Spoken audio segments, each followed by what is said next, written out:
So join me and let's marinate this box of turkey. So this is just an easy way that I use to steam the marinate and then steam my birds.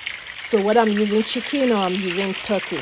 So on this particular video, I am using turkey and I'm making a bulk cooking. So this is the method I use that makes life easy for me, and yet I will achieve a very good result. So after washing my turkey, so these are the vegetables that I'm blending to marinate and then steam the chicken. And these are my spices.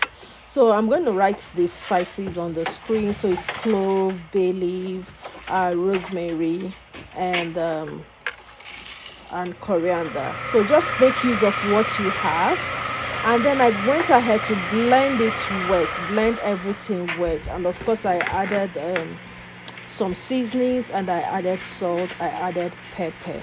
Voila, so this is what I'm doing. So I'm using 2 pots to cook a box of turkey. So after doing that, I now cover it and steam. So from the steaming, I go ahead if I want to fry it or I want to grill it, and I just do that. So easy peasy in case you're doing a bulk cooking. Bye bye.